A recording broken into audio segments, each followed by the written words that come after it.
ان کی کہانیاں جو قصے ہوتے ہیں ان کا کوئی بنیاد ان کی ہوتی نہیں ہے، وہ سیدھا صاف جھوٹ ہوتا ہے. آپ چیک کیجئے اس کو ایک ایک کر کے، دیکھیے پھر کتنا جھوٹ ثابت ہو جائے گا. میرے پاس ٹائم نہیں ہے، میں چاہتا تھا کبھی ان کا پول کھولنا جانتے ہو نا، ان کا اصل نہیں نکالنا. میرے پاس ابھی ٹائم نہیں مل رہا ہے. میں چاہتا ہوں کہ میں ان کو اصلی بتاؤں کہ تمہاری حقیقت کیا ہے. تمہارا صرف مبنی جھوٹ پر ہے. اگر ان کے ماننے والے بھی سمجھ جائیں کہ یہ جھوٹ بول رہے ہیں تو انشاءاللہ ان کو بھی مطلب وہ ایمان ہو جائے گا. لیکن اصل میں کیا ہے کہ ہم آنکھ بند کر کے مان لیتے ہیں، ہمیں سچ اور جھوٹ کی ضرورت نہیں ہے. یہی اس لیے وہ معبود بنا دیتے ہیں علماء کو اور بزرگوں کو. المہم اس باب کے حوالے سے تھوڑا سا آپ پھر سے مطالعہ کریں گے. یہاں مطلب مجھے یہ کہنا مقصود تھا کہ ہمارے منہج کے حوالے سے اس میں احمد بن حنبل نے جو بات کہی ہے اس کو آپ یاد کریے. احمد بن حنبل رحمۃ اللہ نے جو بات کہی ہے کہ مجھے ان لوگوں پر تعجب ہوتا ہے جو صحیح حدیث ان کو پہنچتی ہے، سند بھی اس کی صحیح ہے، پھر کس کی رائے کی طرف جاتے ہیں؟ وہ سفیان ثوری کی طرف. باب نمبر 39. کوئی جلدی پڑھے گا؟ جلدی ایمان کا جلدی پڑھ سکتے ہیں؟ تھوڑا جلدی تیز. ایمان کا دعویٰ کرنے والوں میں سے بعض کی حقیقت. ارشاد الہی. بسم اللہ. ألم تر إلى الذين يزعمون أنهم آمنوا بما أنزل إليك وما أنزل من قبلك يريدون أن يتحاكموا إلى الطاغوت وقد أمروا أن يكفروا به ويريد الشيطان أن يضلهم ضلالا بعيدا. کیا آپ صلی اللہ علیہ وسلم نے ان لوگوں کو نہیں دیکھا جو دعویٰ تو یہ کرتے ہیں کہ جو کتاب آپ صلی اللہ علیہ وسلم پر نازل ہوئی اور جو کتابیں آپ صلی اللہ علیہ وسلم سے پہلے نازل ہوئیں ان سب پر ایمان رکھتے ہیں، مگر چاہتے ہیں کہ اپنا مقدمہ طاغوت کے پاس لے کر جا کر فیصلہ کرائیں، حالانکہ انہیں اس طاغوت کے ساتھ کفر کرنے کا حکم دیا گیا تھا اور شیطان انہیں بھٹکا کر راہ راست سے بہت دور لے جانا چاہتا ہے. یہاں سب سے اہم چیز ہے جس کو طاغوت بہت سارے لوگ کہتے ہیں نا، طاغوتی نظام ہے، یہ مراد وہ یہی ہے. ایک طاغوت کی قسم یہ ہے. ہم نے طاغوت کی قسم بہت ساری پڑھی نا. ایک طاغوت کی قسم یہ ہے کہ انسان شریعت کو کسی دوسرے کے پاس جو ہے چاہتا ہے کہ مجھے وہاں ملے حکم، شرعی حکم. کسی معاملے میں وہ اپنا مقدمہ کس کے پاس لے جاتا ہے؟ طاغوت کے پاس، جو اسلامی نظام کے تحت، اسلامی شریعت کے تحت جو ہے وہ فیصلہ نہیں کرتا ہے، اس کے پاس لے جاتا ہے. تو یہ طاغوت مانا جائے گا، کیونکہ ان کو مسلمانوں کو حکم دیا گیا آپ اس حکم کو نہیں مانو جو قرآن و حدیث کے خلاف. ٹھیک ہے، اگر وہاں پہ کوئی ایسا فیصلہ ہوتا ہے جو قرآن و حدیث کے مخالف ہے نہیں ہے تو ہم مانتے ہیں، لیکن جو قرآن و حدیث کے مخالف ہے اس کو آپ انکار کرنا ضروری ہے. یہ یہاں پر مقصد ہے اس باب کا. نیز ارشاد ربانی ہے. وَإِذَا قِيلَ لَهُمْ تَعَالُوا إِلَى مَا أَنزَلَ اللَّهُ وَإِلَى الرَّسُولِ رَأَيْتَ الْمُنَافِقِينَ يَصُدُّونَ عَنْكَ صُدُودًا فَكَيْفَ إِذَا أَصَابَتْهُمْ مُصِيبَةٌ بِمَا قَدَّمَتْ أَيْدِيهِمْ ثُمَّ جَاءُوكَ يَحْلِفُونَ بِاللَّهِ إِنْ أَرَدْنَا إِلَّا إِحْسَانًا وَتَوْفِيقًا.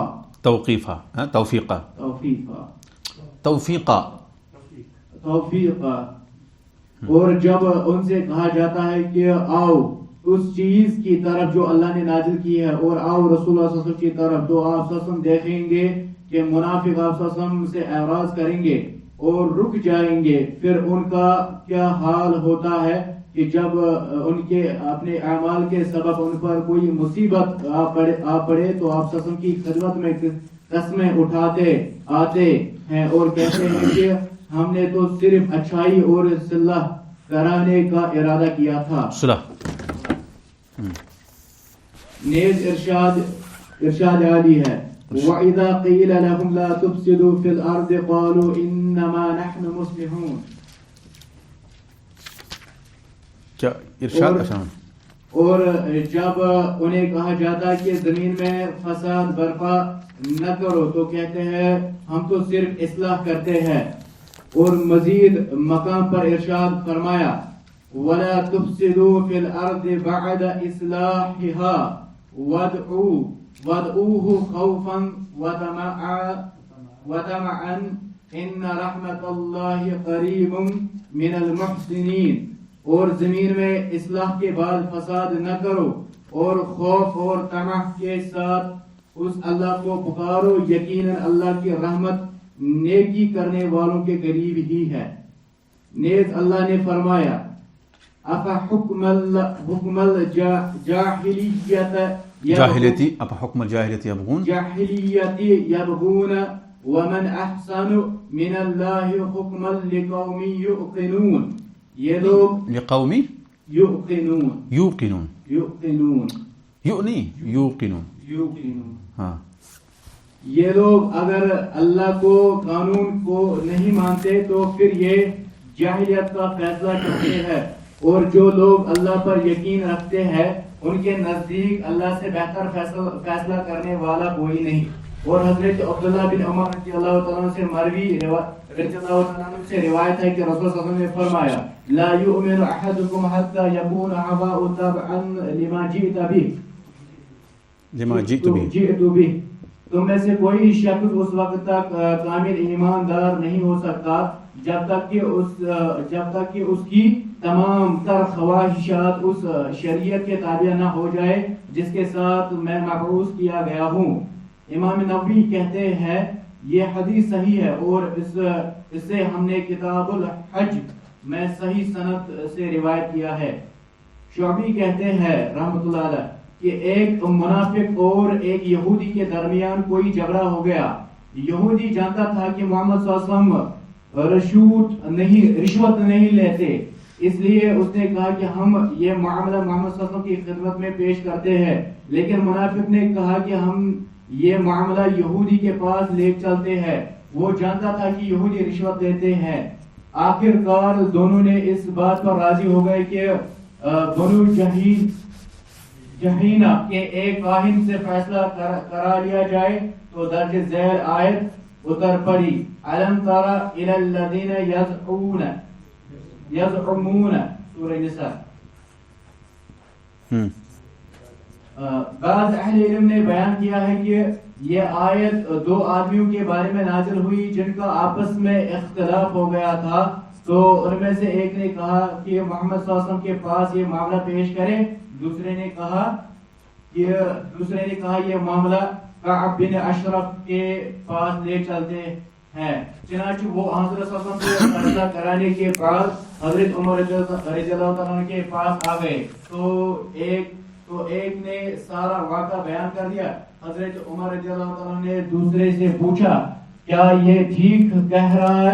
اس نے کہا جی ہاں. چنانچہ حضرت عمر رضی اللہ تعالیٰ نے تلوار سے اس کا کام تمام کر دیا. ہاں, یہاں پر ایک دیکھو, یہودی بھی سمجھتے تھے کہ نبی صلی اللہ علیہ وسلم جو فیصلہ کریں گے وہ صحیح کریں گے, لیکن آج بھی مانتے ہیں وہ یہودی ان کو, مگر اصل میں حسد اور بغض زیادہ ہے. کن کو؟ یہودیوں کو. اس نے کہا فیصلہ لے جائیں گے کس کے پاس؟ مقدمہ, کیونکہ وہ رشوت نہیں لیتے ہیں. اور اس نے کیا کہا؟ یہودی کے پاس لے جائیں کیونکہ وہ پیسہ رشوت لیتے ہیں. تو بعد میں کس کے پاس لے گئے؟ وہ نہیں, کاہن کے پاس نہیں, کاہن کے پاس. پہلی روایت میں کاہن کے پاس لے گئے اور اس کو فیصلہ کریں. اور بعد میں وہ کعب بن اشرف بھی ایک یہودیوں کا بڑا جو ہے آدمی تھا, بعد میں وہ مارا گیا. اس کا ایک قلعہ رہا, قلعہ جب سمجھتے نا, فورٹ سا. اس میں کوئی ترجمے کا کہیں پرابلم تو نہیں ہے, یہ آیات واضح ہے. لیکن خلاصہ کیا ہے؟ خلاصہ یہ ہے کہ اگر آپ کے پاس اسلامی شریعت کا کوئی حکم آیا, مثال کے طور پر ہمارے پاس کوئی حکمران ہے 4 منٹ کے لیے, اب لوگ تو اسی بات زیادہ کرتے ہیں, اگر کوئی شخص غیر اللہ یعنی حکمران کی ہی بات مان لیتا ہے یا قوانین جو لوگوں نے خود بنائے ہیں ان کو ایکسیپٹ کرتا ہے, کہہ رہا ہے کہ یہ قوانین یہی بہتر ہے, اسلامی قوانین آج کے دور میں نہیں چلتے ہیں, آج کے دور کے لیے مناسب نہیں ہے, تو یہ آدمی کیا ہے؟ یہ نواقض الاسلام سے ایک ناقض ہے, یہ اسلام سے باہر گیا. کیا گیا؟ 10 میں سے کیا ہے جو شیخ محمد عبد الوہاب نے گنے, اس میں سے پہلا شرک ہے. اور اس میں سے ایک انہوں نے ذکر کیا کہ جو اللہ اور اس کے رسول کے حکم کو بہتر نہیں سمجھتا ہے وہ کافر ہے. جو سمجھتا ہے کہ قوانین جو خود لوگوں نے بنائے ہیں, وضعی قوانین جن کو کہتے ہیں, جن کو اختراعی قوانین, جو خود لوگوں نے قوانین بنائے ہیں, قوانین سمجھتے نا, دستور, کانسٹیٹیوشن کسی بھی کنٹری کا یا جو بھی اس کے اندر جو قوانین ہوتے ہیں, آئین اگر آپ سمجھو کہ اسلامی شریعت کا آئین جو ہے آج کے دور کے لیے مناسب نہیں ہے، اس کو نہیں چلے گا، تو یہ کرنے سمجھنے والا کیا ہے؟ کافر ہے۔ وہ یہ سمجھے کہ اللہ کی شریعت میں تھوڑا سا لکھنے میں تھوڑا سا گڑبڑ ہو گیا، اللہ کی شریعت اس دور کے لیے مناسب نہیں ہے، تو یہ کیا ہے؟ کافر ہے۔ اللہ کی شریعت یعنی اسلام کے قوانین اس دور کے لیے مناسب نہیں، یہ کیا ہے؟ کافر ہے۔ شرک نہیں، شرک تو ہے ہی، یہ کافر ہے۔ جو شخص یہ کہتا ہے، جو مانتا ہے کہ شریعت ہی پر عمل کرنا بہتر ہے لیکن عمل نہیں کرتا ہے، یہ بڑے گناہ کا مرتکب ہو گیا۔ ایک آدمی، ایک حکمران سے آپ کہتے ہیں بھائی اسلامی نظام قائم کرو، وہ کہہ رہا ہاں بالکل اسلامی نظام درست ہے، لیکن کر نہیں پاتا ہے، تو آپ اس کو کافر نہیں کہہ سکتے ہیں۔ فاسق وہی فاسق، بڑے گناہ کا مرتکب۔ فسق مطلب وہ ہے خروج عن الطاعہ۔ تو یہ تھوڑا تفصیل آپ جان لیجیے، واضح۔ ہر کسی گئے مطلب جو ہے بنائے ہوئے قوانین جو ہے اسلام کے علاوہ جو اسلامی نظام ہے وہ سارے دنیا میں ہے سوائے سعودی عرب کے۔ سعودی عرب میں دستور جو کیا ہے؟ قرآن و سنت ہے، ٹھیک ہے، اس میں وہاں کچھ چیزیں ہوتی ہیں وہ الگ بات ہے، لیکن وہ اصل مانتے کیا ہے؟ قرآن حدیث۔ آپ جائیں گے کسی بھی محکمہ میں، یعنی کہ کسی بھی کیا کہتے ہیں اس کو، نہیں، کورٹ میں جائیں گے آپ، تو وہاں آپ کو قوانین جو ہے اسلامی ملیں گے۔ قاضی ہوگا، جج ہوگا، اس کے بعد وہاں وکیل ہوگا، وہ آپ کو وہ ڈسکس کرے گا، وہ سارے اسلامی قوانین ہیں، اس سے باہر وہ نہیں۔ جو فیصلہ جو آئے گا لاسٹ میں وہی فیصلہ ہوگا، اس پر عمل کیا جاتا ہے۔ اس کے علاوہ دنیا میں جتنے بھی ممالک ہیں وہ کیا کرتے ہیں؟ وہ اسلامی قوانین نہیں نافذ کرتے۔ وہ کون سے قوانین کرتے ہیں؟ جو خود لوگوں نے بنائے ہیں، کہ کہیں انہوں نے یورپ سے لایا، کہیں یہاں مغرب سے لایا، کہیں یہاں سے لایا، اس کو بنا کے رکھ دیا دستور۔ تو یہ آدمی کو کیا کہیں گے آپ؟ بظاہر تو لگتا ہے وَمَن لَمْ يَحْكُم بِمَا أَنزَلَ فَأُولَٰئِكَ هُمُ الْكَافِرُونَ الظَّالِمُونَ، ہے نا؟ لیکن یہاں ہمیں تفصیل دیکھنا ہے۔ اگر وہ آدمی، وہ حکمران، وہ لوگ کوئی بھی ہو، ہم کسی کا نام نہیں لیں گے، اگر وہ قانون بنانے والے، قانون کو نافذ کرنے والے یہ سمجھتے ہیں کہ اسلامی قوانین ہونے چاہیے لیکن کر نہیں پا رہے ہیں، تو ان کو جو ہے وہ اسلام کے دائرے میں ہے لیکن بڑے گناہ کے مرتکب ہے۔ اب آپ خود ہی سمجھتے ہیں کتنے لوگ اس میں آ جاتے ہیں، کس میں؟ اس کیٹیگری میں۔ اور اس کیٹیگری میں جو یہ سمجھتا ہے کہ اسلامی قوانین سے کیا کرنا ہے ہمیں، بھائی یہ تو آج کے دور کے لیے مناسب نہیں ہے، آج کے دور کے لیے ایسے قوانین مناسب ہی نہیں ہے۔ بھائی ہاتھ کاٹنا یہ تو پرانے زمانے میں تھا، آج کیا کرنا ہے اس کو؟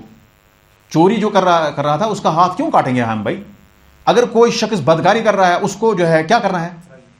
جب وہ شادی شدہ تو رجم کرنا ہے، اگر شادی شدہ نہیں تو 100 کوڑے مارنے ہیں۔ کہہ رہے یہ تو پرانے زمانے میں تھا، آج نہیں چلے گا۔ یہ کرنے والا کیا ہوگا؟ اگر کسی نے قتل کیا تو کیا کرنا ہے اس کو؟ قاتل کو کیا کرنا ہے؟ قتل کرنا ہے، الا یہ کہ اگر وہ مقتول کے ولی سرپرست کہیں گے چلو ہم نے معاف کر، یہ دوسری بات ہے، معاف تو کر سکتے ہیں۔ لیکن اگر وہ کہتے نہیں ہمیں چاہیے قاتل کو جو ہے قتل کرنا ہی ہے، تو اس کا حق بنتا ہے اسلام میں۔ آج کے دور میں اگر کوئی کہے یار یہ تو پرانے قوانین کی ضرورت نہیں ہے، تو یہ اس کیٹیگری میں آتا ہے۔ کس میں؟ اللہ بچائے، یہ بہت مسئلہ ہے، عظیم مسئلہ ہے۔ کہنا تو آسان ہے کہ بھائی یہاں جائے گا یہاں جائے گا، لیکن بہت مشکل ہے۔ تو ہم دوسری کیٹیگری میں آتے ہیں؟ نہیں انشاءاللہ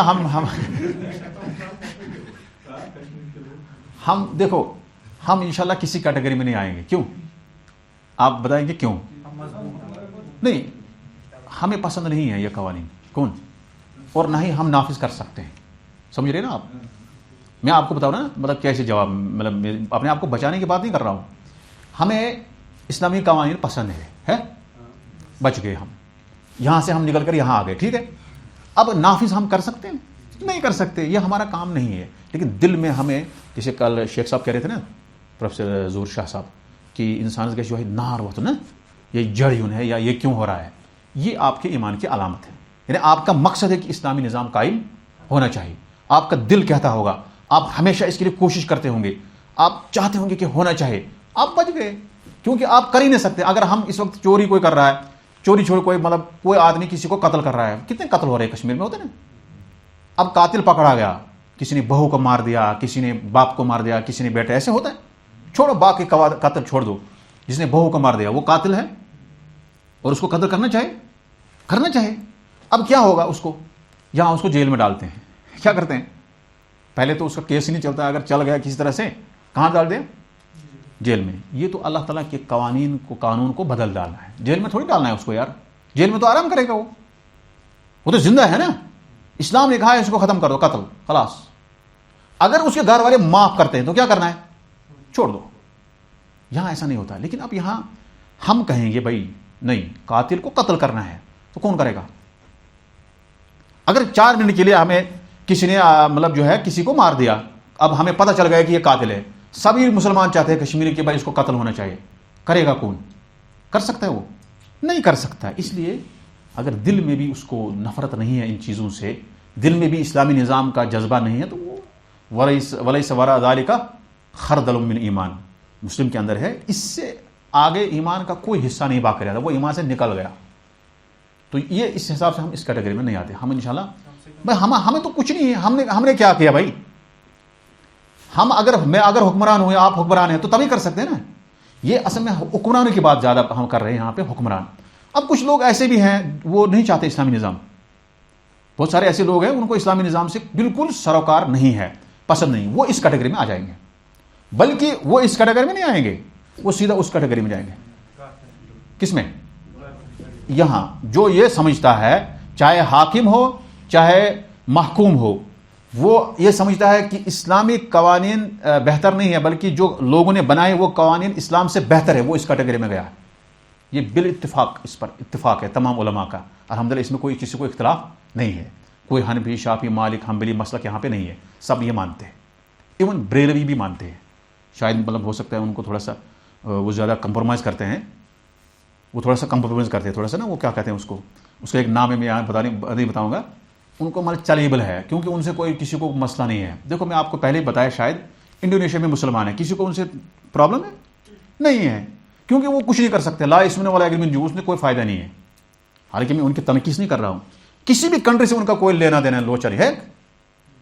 انڈونیشیا کو کسی کنٹری سے کوئی پرابلم ہے ہی نہیں. کیوں؟ نہ وہ اسلامی قوانین کی بات کریں گے، نہ وہ کسی کو، وہ ایک مسلم کنٹری کچھ ہوتی ہے وہاں لاکھوں مطلب کروڑوں میں لوگ ہیں، بس ان کا لوگوں پر جو ہے وہ رعب ہوتا ہے پوری دنیا پر. کیوں؟ کیونکہ ان کے اندر ایمانی جذبہ ہے، وہ کچھ چاہتے ہیں کہ دنیا میں ہونا چاہیے. لیکن اس کے مقابلے میں زیادہ، اس لیے اسلام نے کہا کثرت سے مراد نہیں، مطلب ہے کہ ایمانی جذبہ ہونا چاہیے اور وہ انسان کو آگے بڑھاتا ہے. تو یہاں انہوں نے کہا کہ اس کیٹیگری میں ہم نہیں آتے انشاءاللہ، کیونکہ ہمارا اگر جو کوئی شخص دل سے کہے گا کہ بھائی اسلامی قوانین نافذ ہونے چاہے نہیں ہوتے ہیں تو کوئی بات نہیں، اس کا کوئی حرج نہیں ہوگا. لیکن اگر کوئی دل سے نہیں مانتا ہے تو پھر مسئلہ ہو جائے گا.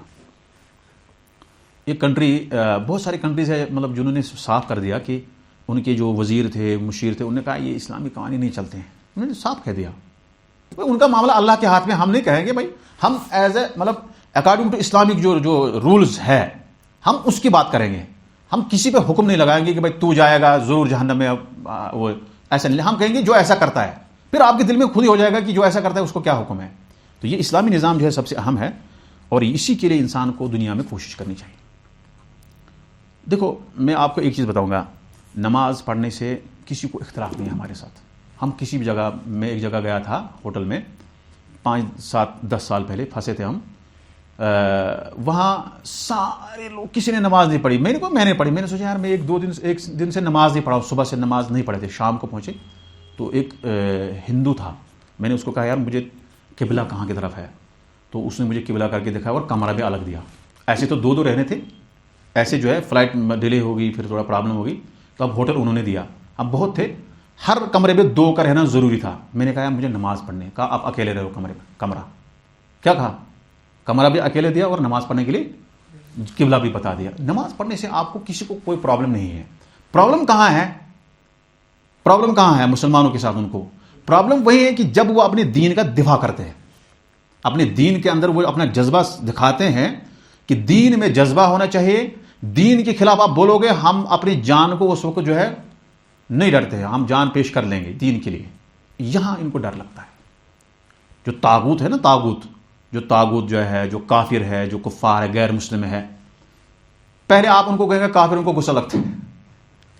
بہت سارے لوگوں کو کافر کہنا بھی اچھا نہیں لگتا، پھر کہتا ہے نان مسلم. مطلب وہی غیر مسلموں کو مسلمانوں سے یہی پرابلم ہے بس، کیونکہ مسلمان کے اندر جذبہ ہے. وہ اگر لڑتے لڑتے مارا گیا تو کیا ہوا؟ شہید ہوا. اس کو کہہ رہا ہے کہ کیوں مر لڑوں گا، میرے گھر میں بال بچے ہیں. مسلمان کو یہ ٹینشن نہیں ہے. مسلمان کو یہ پرابلم، بال بچوں کی پرابلم ہوتی ہے بھائی. ہم کہتے ہیں بال بچوں کی پرابلم ہونی چاہیے، ایسی بات نہیں ہے. مطلب ایک آدمی کو حج میں نام لکھا گیا ایک آدمی حج پہ جا رہا تھا اپنے بال بچوں کے حوالے سے، یہ نہیں کہ آپ گھر چھوڑ دو اللہ کے راستے جاؤ، نہیں، اپنے گھر کی حفاظت کرو نا پہلے.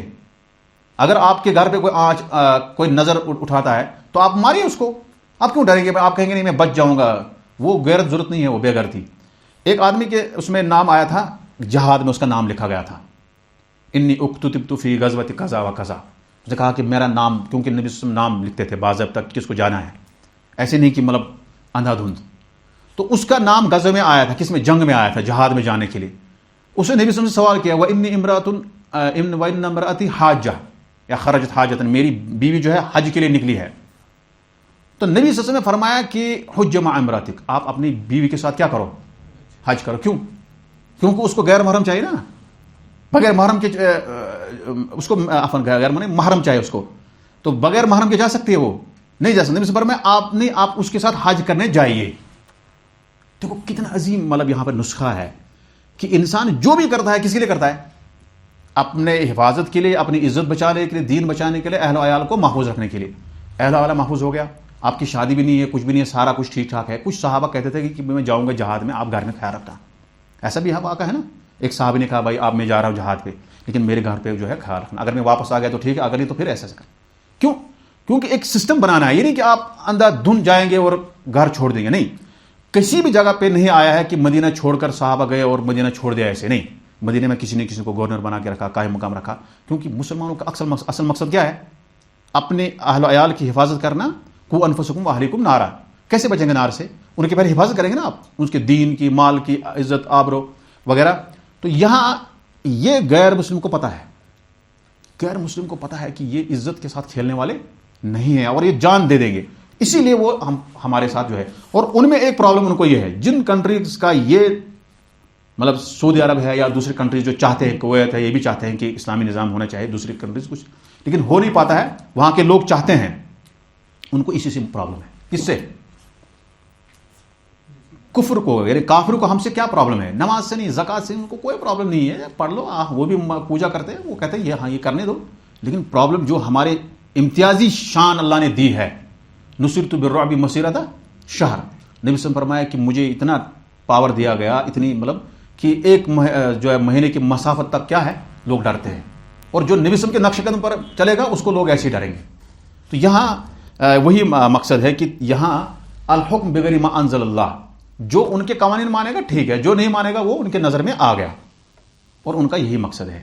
غیر مسلموں کا جتنے بھی کنٹریز ہے وہ چاہتے ہیں کہ اسلامی نظام کسی ملک میں قائم نہیں ہونا چاہیے، اور جس ملک میں ہوتا ہے اس کو بھی وہ ہر طرح سے اپنے اس مطلب جو ہے کنٹرول میں لانا چاہتے ہیں. لیکن پھر بھی شکر ہے کہ ایک کنٹری ہمارے پاس بچی ہوئی ہے اور باقی کوئی نہیں ہے. کسی جگہ ہے کسی جگہ اسلامی قوانین نہیں ہے، بولتے ہیں اسلامی قوانین، وہاں خرافات اتنے، انسان جو ہے وہاں شیطان بھی شرما جاتا ہے. تو المہم یہاں یہ تفصیل جو ہے آپ یاد رکھیں، بس آیات اور یہ تفصیل جو میں نے بتایا آپ کو. یہ اگلا درس مسائل چھوڑیے. اللہ تعالیٰ مسائل میں آپ 8 نمبر پڑھیں، 8 نمبر لاسٹ والا. اس سے یہ بھی معلوم ہوا کہ کسی شخص کو اس وقت تک ایمان حاصل نہیں ہو سکتا جبکہ اس کی تمام تر خواہشات رسول صلی اللہ علیہ وسلم کی شریعت کے تابع نہ ہو جائے. حدیث میں تھوڑا سا کلام ہے، ہاں لا یؤمن احدکم حتی یکون ھواه تبعا لما جئت به، لیکن کچھ نہیں، اس کو حسن قرار دیا ہے. لیکن اس کے مقابلے میں بہت سارے حدیث ہے کہ انسان کو لا یؤمن احدکم ہے حدیث حتی اکون احب الیہ من ولدہ ووالدہ والناس اجمعین. تو وہ کیسے ہوگا؟ جب آپ ان کے تابع رہوگے، ان کے احکام کے تابع رہوگے. یہاں پہ احکام سے مراد ہے، محبت میں نبی صلی اللہ علیہ وسلم آپ سب سے پہلے ہونے چاہیے، اور احکام میں جو حکم دیا وہ. آپ پڑھیں، آپ لاسٹ میں آصف صاحب. ہاں کیونکہ ہمیں 2 باب پڑھنے ہیں ابھی. ہم چاہتے ہیں کہ ہم تھوڑا سا زیادہ پڑھ لیں کیونکہ بعد میں آنے والے مشکلات جو ہے اس کا ہم تھوڑا سا وہ بنا رہے ہیں. ہاں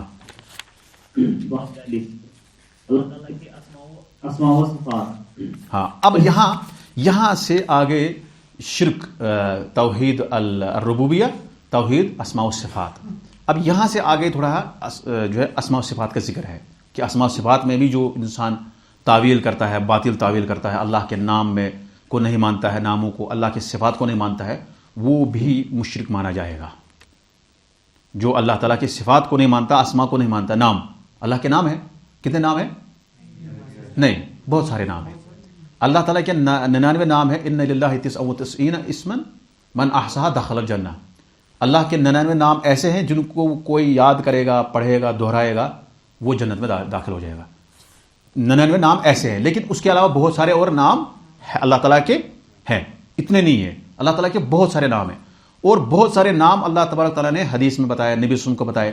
بہت سارے نام اللہ تعالیٰ نبی صلی اللہ علیہ وسلم کو قیامت کے دن بتائیں گے. اور ان ناموں کو جو ہے وسیلہ کے طور پر جب وہ سفارش کے لیے سجدے میں جائیں گے تو ان ناموں کو، ان اسما کو وہ وسیلہ لائیں گے. ہم نے کہا نا نام وسیلہ لا سکتے ہیں، تو وہ نام ابھی ان کو بتائے نہیں گئے. قیامت کے دن بتایا جائے گا کہ یہ نام سے آپ وسیلہ لے لیں گے. وہ تو یہ یہاں پر 99 نام نہیں ہے. کتنے نام ہیں؟ بہت زیادہ. جو اللہ تعالیٰ کے اسما یعنی کہ نام، اسما جمع ہے، اس کا واحد کیا ہے؟ اسم. صفات اس کی جمع ہے صفت. اللہ کے جو نام ہے، اللہ کے جو صفات ہے، اگر کوئی شخص ان کا انکار کر دیتا ہے وہ کافر ہے. جیسے اسلامی جو سیکٹس ہے، جو اسلامی جو جماعت ہے، فرقے ہے، ان میں سے ایک فرقہ ہے جہمیہ، جنہوں نے اسما صفات کا انکار کر دیا اور علماء نے ان کو کافر کرا دیا. اس کے بعد خوارج ہے، اس میں اختلاف ہے کافر ہے نہیں ہے. روافظ کے بارے میں اختلاف ہے. اس کے بعد مطلب کچھ روافظ کے کچھ ان کے اندر جماعت الگ الگ ہے. اس کے بعد جو ہے اشعری ہے، ماتریدی ہے. اس میں تو ان کو کافر نہیں کہہ سکتے ہم، لیکن ایک جماعت کو کافر کہہ دیا انہوں نے بغیر کسی اختلاف کے. وہ کیا ہے؟ کون ہے وہ؟ جہمیہ. کیوں؟ کہ انہوں نے اسما کا بھی انکار کر دیا، صفات کا بھی انکار کر دیا. اور ہم نے کیا کہا؟ توحید کی کتنی قسمیں ہیں؟ 3 قسمیں ہیں. توحید پہلے ربوبیت، اس کے بعد اسماء و صفات. تینوں توحید کو جب مانیں گے تبھی، اقسام کو جب کوئی مانے گا تبھی اس کی توحید ہوگی، نہیں تو نہیں ہوگی. ہاں، یہاں سے آگے توحید اسماء صفات کا ذکر ہے. اس میں بھی بہت ساری چیزیں ہیں جو تھوڑا سا سمجھنے کی ہے، آگے آئے گا انشاءاللہ.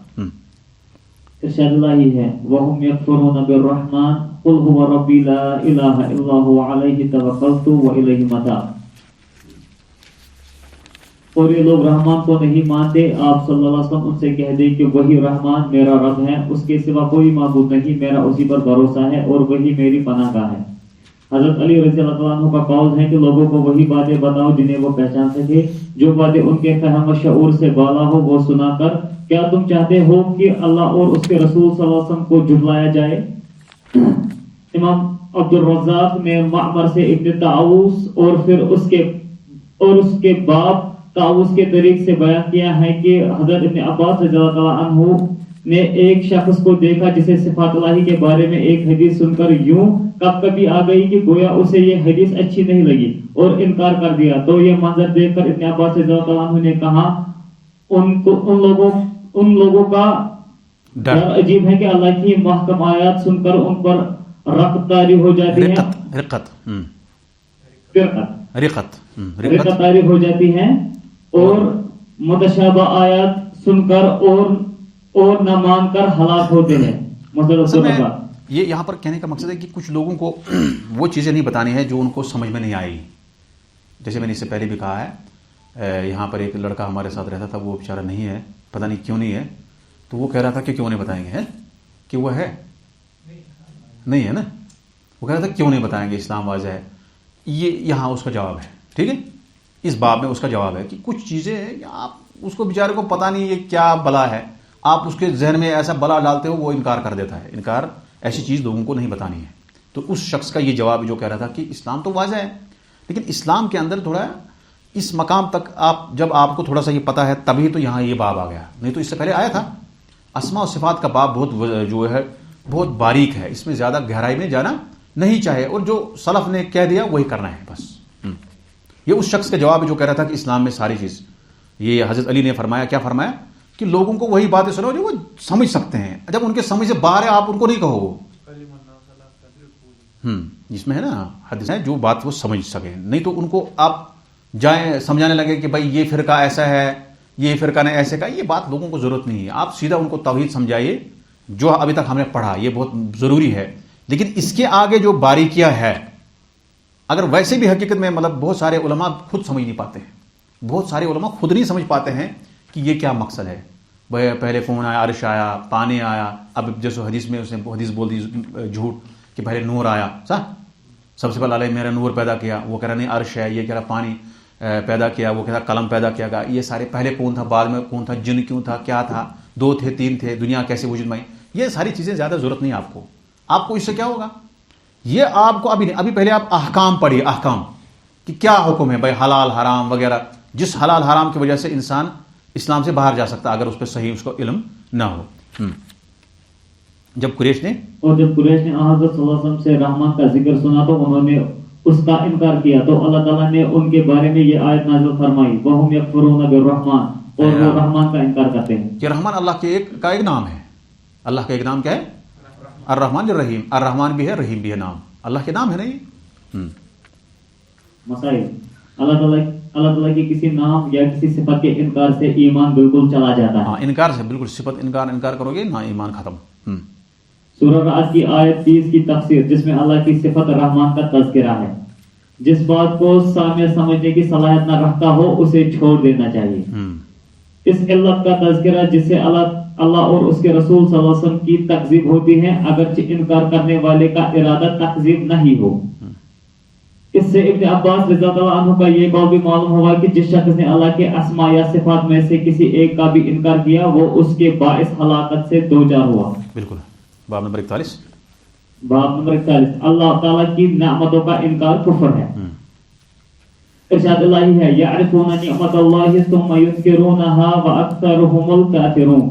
یہ لوگ اللہ کی نعمتوں کو پہچانتے ہوئے بھی انکار کرتے ہیں, اور ان میں سے اکثر ایسے ہیں جو اللہ تعالیٰ کی نعمتوں کے ناشکر ہیں. اس آیت کی تفسیر میں مجاہد رحمہ اللہ فرماتے ہیں, انسان کا یوں کہنا کہ یہ مال تو مجھے بالکل, یہ یہاں پر نعمتوں کا ذکر کیوں کیا توحید میں کہ نعمتوں کا انکار کفر ہے. کیا مطلب کہ جو شخص دل سے زبان سے نعمت کا انکار کرتا ہے وہ کافر ہے. دیکھو کتنا عجیب ہے, مطلب اللہ تعالیٰ نے نعمت دیا وہ انکار کر رہا ہے کہ اللہ نے نہیں دیا, پھر وہ زبان سے بھی کرتا ہے اور دل سے بھی کرتا ہے. اب اسی لیے علماء نے کہا ہے کہ شکر جو ہے نعمت کا انکار کا اپوزٹ کیا ہے, اس کا کیا اس کا متبادل کیا ہے, شکر کرنا. شکر کرنے کی 3 چیزیں ہیں. کس کے شکر کے 3 ارکان ہیں. نمبر 1 انہوں نے کہا کہ آپ کو دل سے اللہ کی نعمتوں کا اعتراف کرنا چاہیے, دل سے. یہ نہیں کہ آپ لوگوں کو کہہ رہے ہیں ہاں اللہ نے دیا, لیکن اندر سے کہہ رہے ہیں کہ نہیں یہ پتہ نہیں مجھے میری وجہ سے ہوا. دل سے آپ کو کیا کرنا ہے, پہلا رکن نعمت کا کیا شکر کیسے ادا ہوگا, اس کے لیے 3 چیزوں کا ہونا ضروری ہے. نمبر 1 دل سے اعتراف کرنا کہ یہ نعمت جو ہے اللہ کی طرف سے ہے. اس کے بعد اس نعمت کا تذکرہ کرنا, لوگوں میں تذکرہ کرنا اور اللہ کا شکر ادا کرنا. وہ اما بنعمت ربک کا بیان کرنا ہے. اللہ نے بہت مال دیا ہے لیکن وہ پرانے پھٹے ہوئے کپڑے پہنتا ہے, کہہ رہا ہے کہ یار اس سے کیا ظاہر نہیں کرنا. یہ تو غلط ہے, یہ تو کفرانی نعمت ہے. بولنا ہے آپ اچھا کپڑا پہنو, اللہ نے دیا اچھا کپڑا پہنو. وجہ بات سمجھ آ رہی ہے نا آپ کو, اچھا کپڑا پہنو, اچھا لباس پہنو, اچھا اٹھنا, اچھا کھانا کھاؤ, کوئی بات نہیں. یہ تو غیر مطلوب نہیں, یہ تو مطلوب ہے. اور اس کے بعد اللہ کا شکر ادا کرو کہ یہ اللہ نے دیا ہے. یہ نہیں کہو کہ میری وجہ سے ہوا, یہ نہیں. تو پہلا دل سے اعتراف کرنا کہ یہ اللہ کی نعمت ہے, ماننا کہ یہ واقعہ اللہ نے دیا ہے. اور دوسرا ہے کہ اس نعمت کا تذکرہ کرنا اور تعریف کرنا, اظہار کرنا کہ ہاں یہ نعمت اللہ کی طرف سے ہے. تیسری چیز ہے کہ اس نعمت, اللہ نے آپ کو نعمت دی, اس نعمت سے اللہ کی عبادت کرنا. اس نعمت کو ایک ذریعہ بنانا, اس کو آپ ایک وسیلہ بنانا کہ اس سے آپ اللہ کی عبادت کریں. یہ سمجھا آپ کو؟ اس نعمت سے مدد لینا. کیا یہ جو نعمت اللہ نے آپ کو دی, مال کی, باقی چیزوں کی, اس سے آپ مدد لے لو. کس کے؟ اللہ کی عبادت کے لیے اس کو استعمال کرنا. یا بال فاضل دے گا, اس نعمت کو اللہ کی عبادت کے لیے استعمال کرنا. اب کسی کو اللہ تعالیٰ نے مال دیا, وہ اب نماز نہیں پڑھتا ہے. کسی کو اللہ تعالیٰ نہیں. نعمت کا مطلب یہ ہے کہ تیسرا رکن ہے کہ اللہ نے آپ کو مال دیا, اس کا شکر کیسے ہوگا؟ آپ جاؤ حج کر لو. مال دیا تو جاؤ حج کرو, مال دیا عمرہ کرو, مال دیا آپ کو ایسا خرچ کرو اللہ کے راستے میں. یہ اس کا شکر کرنے کا یہ تیسرا رکن ہے. تو 3 رکن یاد رکھنا. پہلا رکن دل سے ماننا, دوسرا اظہار کرنا, اللہ کا شکر ادا کرنا زبان سے, تیسرا اگر ایک اللہ کے مطلب اچھے کاموں کے لیے استعمال کرنا, اس کو اللہ کی عبادت کے لیے اس نعمت کو استعمال کرنا. اگر ایک رکن چھوٹ گیا تو وہ نعمت کا انکار ہو گیا. لیکن فرق اتنا ہے کہ جو جتنا زیادہ انکار کرے گا اتنا ہی درجہ اس کا رہے گا. اگر کوئی دل سے بھی انکار کرتا ہے, زبان سے بھی کرتا ہے, تو پھر اس کا خطرہ ہے, اس کا یہاں کفر کا مطلب وہی ہے یہاں پر کہ دل سے بھی کرتا ہے اور زبان سے. لیکن اگر کوئی شخص اندر سے سمجھتا ہے کہ یہ دینے والا کون ہے؟ اللہ ہے, لیکن باہر سے لوگوں کو کہتا ہے یار میں نے اتنا اچھا کام کیا, میرا ذہن ہے, میرا ٹیلنٹ تھا, اپنا تھا, قابلیت اس لیے مال ملا, تو یہ بچ گیا, یہ تو بچ گیا, کفر سے بچ گیا. کیوں؟ یہ تو ریاکاری کر رہا ہے, لیکن ہاں دل سے مطمئن ہے کہ بھائی اللہ نے دیا ہے, لیکن لوگوں کو دکھاتا ہے. کتنا فرق ہے مطلب. تو یہاں دل سے ہی نعمت کا اعتراف کرنا بہت ضروری ہے. ہاں یعرف ہونا کہاں پہنچے اب؟ اس آیت کی تفسیر میں مجاہد رحمہ اللہ فرماتے ہیں انسان کا یوں کہنا کہ یہ مال تو مجھے آباء و اجداد کی طرف سے ورثہ میں ملا ہے, اللہ کی نعمت کا انکار ہے. عون بن عبداللہ کہتے ہیں لوگوں کا یہ کہنا کہ اگر فلاں نہ ہوتا تو یوں ہو جاتا, اللہ کی نعمت کا انکار ہے. ابن قتیبہ کہتے ہیں لوگوں کا یہ کہنا کہ یہ چیز ہمارے معبودوں کی سفارش سے ملی ہے بھی اس آیت میں داخل ہے. شیخ الاسلام ابو العباس ابن تیمیہ رحمہ اللہ نے زید بن خالد جہنی رضی اللہ عنہ کی اس حدیث ان اللہ تعالی قال اصبح من عبادی مؤمن بی وکافر, اللہ تعالیٰ نے فرمایا آج صبح میرے بندوں میں سے کچھ تو مجھ پر ایمان لانے والے اور کچھ کفر کرنے والے ہیں. یہ حدیث پہلے گزر چکی ہے کہ بعد یوں فرمایا کتاب و سنت میں یہ بات بکثرت وارد ہے. اللہ تعالیٰ ان لوگوں کی مذمت فرماتے ہیں جو اللہ کے انعام اور رحمت کو کسی غیر کی طرف نسبت کرتے ہیں اور اللہ تعالیٰ کے ساتھ شریک ٹھہراتے ہیں. اس بات کی وضاحت کے لیے بعض اسلاف نے یہ مثال ذکر کی ہے. بعض لوگ کہہ دیتے ہیں کہ ہوا بہت ہی خوب تھی, ملا ماہر اور تجربہ کار تھا وغیرہ اقوال جو بہت سے لوگ کہتے رہتے ہیں.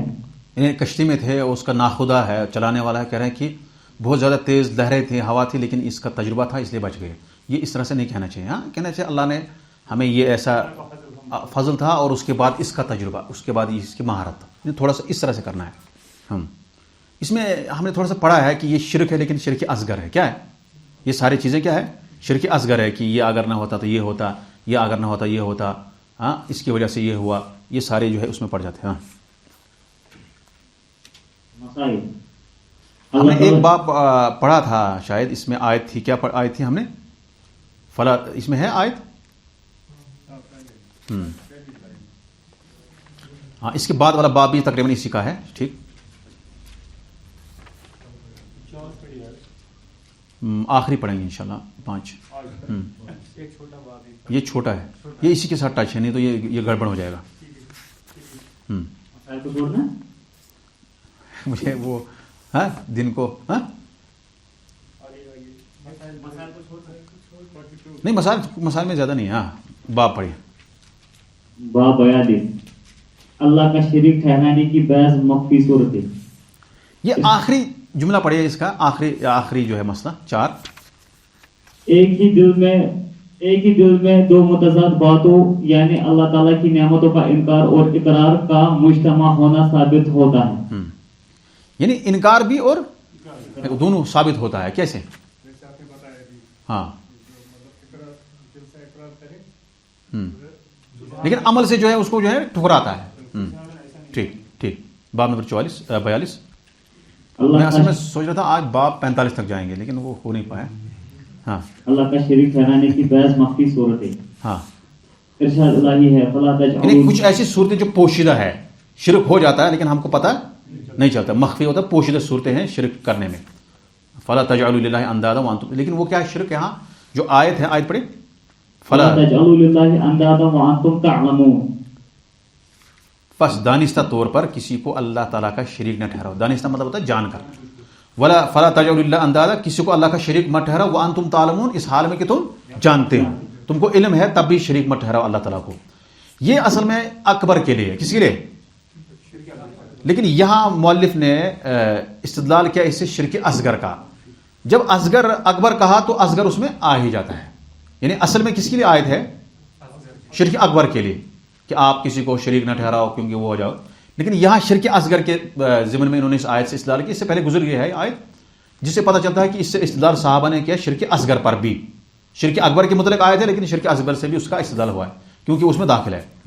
حضرت ابن عباس رضی اللہ عنہ نے اس آیت کی تفسیر میں فرمایا کہ انداز سے مراد شرک ہے جو رات کے اندھیرے میں سیاہ پتھر پر چیٹی کے چلنے سے بھی زیادہ مخفی ہے. شرک یہ ہوتا ہے کہ تم یوں کہو واللہ وحیاتک، اللہ کی قسم اور تیری زندگی کی قسم، یا تمہارا یوں کہنا یا فلانو وحیاتی، اے فلاں میری جان کی قسم، یا تمہارا یوں کہنا لولا کلیبتو هذا لاتانا اللصوص، اگر ہمارے پاس یہ کتیا نہ ہوتی تو چور گھر میں گھس جاتے ہیں. الکلیبہ کلب کی جمع ہے. یا تمہارا یوں کہنا، کلب کس کو کہتے ہیں؟ کتے کو. کلبتن کہتے ہیں کتیا کو. اس کے بعد اس کا تصغیر ہے جو چھوٹا کرتے ہیں. ہاں تصغیر چھوٹا کرنے کے لیے کہتے ہیں کلیبہ، کتیا، چھوٹی کتیا اس کو. ہاں یا تمہارا یوں کہنا، ہاں اس کو پڑھے، اگر اس کی کتیا نہ ہوتی تو ہمارے گھر چور آ جاتے. یا تمہارا یوں کہنا لولا البت فی الدار لاتانا اللصوص، اگر گھر میں بطخ نہ ہوتی تو ہمارے گھر چور آ جاتے. اب کیا بط کیا ہوتا ہے؟ بطخ، اس کا مؤنث ہے البتہ. یا یوں کہنا ماشاء اللہ وشیتا، جو اللہ چاہے اور تم چاہو. یا یوں کہنا لولا اللہ و فلان، اگر اللہ نہ ہوتا اور فلاں نہ ہوتا. تو تم اس قسم کی باتوں میں اللہ کے ساتھ کسی دوسرے کو نہ رکھو. یہ سب اللہ کے ساتھ شرک کی باتیں ہیں. اس کو ابن ابی حاتم نے روایت کیا ہے. یعنی یہ سارے شرک اصغر میں آتے ہیں. اکبر میں کسی کی قسم کھانا، مطلب اپنی قسم کھانا، ماں کی قسم کھانا، اس کی قسم کھانا، یہ سارے آپ نے ہوتے، یہ کتے نہ ہوتے، یہ نہ ہوتا، وہ نہ ہوتا تو یہ ہوتے، یہ سارے شرک اصغر میں. اس کے لیے بہتر طریقہ کیا ہے؟ اس لیے یہاں پہ آیا ہے کہ شرک اصغر اس چونٹی کے رات کے اندھیرے میں چلنے سے بھی زیادہ پوشیدہ ہے. چونٹی جو ہوتا ہے نا، جو چلتی ہے رات کے اندھیرے میں، ہاں وہ چلتی ہے، اندھیرے میں چلتی ہے، اور پتہ ہے کہ چلتی ہے؟ نہیں چلتی. ہاں اس طرح سے جو ہے انسان کو کیا ہے، شرک جو ہے اصغر کی جو ہے یہ مخفی ہوتا ہے، پوشیدہ ہوتا ہے، ان باتوں میں ہو جاتا ہے. تو کرنا کیا چاہیے؟ اگر اللہ تعالیٰ کا فضل نہ ہوتا اور پھر ہمارے گھر میں یہ چیز تھی، پھر ساتھ میں یہ پھر کہنا، اگر آپ کہتے ہیں اگر وہ نہ ہوتا، یہ صرف آپ انہی کی طرف اضافہ کرتے تو یہ صحیح نہیں ہے. آپ ایسا نہیں کہو کہ اگر یہ چیز نہ ہوتی تو ہمیں یہ ہوتا، بلکہ آپ کہیں اللہ کا فضل نہ ہوتا اور اللہ نے جو ہے یہاں اگر وہ پھر ہمارے پاس جو گھر میں یہ کتا تھا، اگر یہ نہ ہوتا تو پھر یہ اس طرح سے کہہ سکتے ہیں آپ. یعنی تھوڑا سا اس میں یہ کہنے کا مقصد ہے کہ ہر چیز میں اللہ کی مشیت اور اس جو اللہ تعالیٰ کی قضا اور قدر ہونا ضروری ہے. کوئی چیز، چور بھی تب تک گھس نہیں سکتا جب اللہ تعالیٰ نے چاہے. اللہ تعالیٰ نے اگر چاہا ہوتا تو کتا ہونے کے باوجود بھی چور گھس سکتا ہے. تو یہاں یہ کہنا مقصد ہے کہ جو بھی چیز ہوتی ہے دنیا میں اس میں اللہ تعالیٰ کی مشیت ہوتی ہے ضرور. من حلف بغیر اللہ، عمر بن خطاب سے مروی رسول نے فرمایا من حلف بغیر اللہ فقد کفر او اشرک، جس شخص نے اللہ کے علاوہ کسی دوسرے کی قسم اٹھائی اس نے کفر یا شرک کا ارتکاب کیا. یعنی شرک اصغر. ہاں اس حدیث کو ترمذی نے روایت کیا ہے اور اسے حسن کہا ہے اور حاکم نے صحیح قرار دیا ہے. کیوں کہتا ہے مؤلف اس طرح سے؟ یہ ایک منہج ہے کہ یہ حدیث صحیح ہے، ضعیف ہے. یہ علماء کا طریقہ ہے، یہ علم ہے کہ آپ بتائیے یہ حدیث حسن ہے، صحیح ہے، ضعیف ہے. یہ کہنا ضروری ہے، تبھی تو یہ کہتے ہیں. اب کسی وقت کوئی مؤلف، کوئی مطلب محدث یا امام اجتہاد کرتا ہے، اس کو لگتا ہے یہ حدیث حسن ہے، دوسرا کہتا ہے یہ ضعیف ہے، یہ الگ بات ہے. لیکن کہنا کیا ہے؟ ضروری ہے. لأن حضرت عبداللہ مسعود رضی اللہ عنہ فرماتے ہیں لأن احلف باللہ کاذبا احب الی من ان احلف بغیرہ صادقا، میرے نزدیک غیر اللہ کی سچی قسم اٹھانے سے اللہ کی جھوٹی قسم اٹھانا زیادہ بہتر ہے. اور یعنی بجائے اس کے کہ وہ سچ کہے پھر غیر اللہ کی قسم کھائے، یہاں سے دوسرا شخص ہے یا مطلب وہ کہہ رہا ہے کہ قسم کھاتا ہے پھر جھوٹی قسم کھاتا ہے، یہ زیادہ بہتر ہے. بہرحال یہ تھوڑا سا اعتراض کرنا ہے، لیکن جھوٹی قسم کھانا بھی کوئی آسان، وہ بھی آسان بات نہیں ہے. ٹھیک ہے نا، جھوٹی قسم کھانا آسان بات نہیں ہے میرے نزدیک. ہاں اور حضرت حذیفہ رضی اللہ عنہ سے روایت ہے کہ رسول اللہ صلی اللہ علیہ وسلم نے ارشاد فرمایا لا تقولوا ما شاء اللہ وشاء فلان ولكن قولوا ما شاء اللہ ثم شاء فلان. یوں نہ کہو کہ جو اللہ چاہے اور فلاں چاہے، بلکہ یوں کہو جو اللہ چاہے اور پھر جو فلاں چاہے. دیکھو تھوڑا سا فرق ہے بس، ہے نا. یعنی اللہ کا بھی اور اللہ کے ساتھ ملاوا نہیں کسی کو، بس اللہ جو ہے وہ اس منفرد ہے. ابراہیم نخعی رحمہ اللہ کا قول ہے کہ اعوذ باللہ وبک، کہ میں اللہ کی اور تیری بنا چاہتا ہوں کہنا ناپسندیدہ اور ناجائز ہے. البتہ اعوذ باللہ ثم بک کہ میں اللہ کی اور پھر تیری بنا چاہتا ہوں کہنا جائز ہے. اسی طرح لولا اللہ ثم فلان اگر اللہ نہ ہوتا اور پھر فلان نہ ہوتا تو کہہ سکتے ہیں. البتہ لولا اللہ و فلان اگر اللہ اور فلان نہ ہوتا نہیں کہہ سکتے. دو جملے آپ کو یاد رکھنے ہیں. یہ اگر آپ نہ ہوتے تو اس طرح سے تھوڑا سا پھر کہنا ضروری ہے. ما شاء اللہ و شاء فلان نہیں کہہ سکتے ہیں. ما شاء اللہ ثم ما شاء فلان اللہ نے چاہا پھر جو اس نے چاہا اس طرح سے کہہ سکتے ہیں. اس میں کوئی خاص نہیں ہے. یہ بات بھی ثابت ہوا کہ صحابہ کرام شرک اکبر کے بارے میں نازل شدہ آیات کی تفسیر یوں کرتے تھے کہ وہ شرک اصغر کو بھی شامل ہو جاتی. غیر اللہ کی قسم شرک ہے, ہم نے کہا شرک اصغر ہے. غیر اللہ کے نام کی سچی قسم اللہ کے نام کی جھوٹی قسم سے زیادہ بڑا گناہ ہے. گناہ تو دونوں ہے کیونکہ الکذب رأس المعصیہ, جھوٹ جو ہے گناہ کا کیا ہے, یہ جڑ ہے. تو اس اعتبار سے یہاں پہ ہم باب ختم کرتے ہیں. اللہ سے دعا کرتے ہیں کہ اللہ تعالی ہمیں ان تمام شرک اصغر کے وسائل سے بچائے. آمین. وآخر دعوانا الحمدللہ رب العالمین.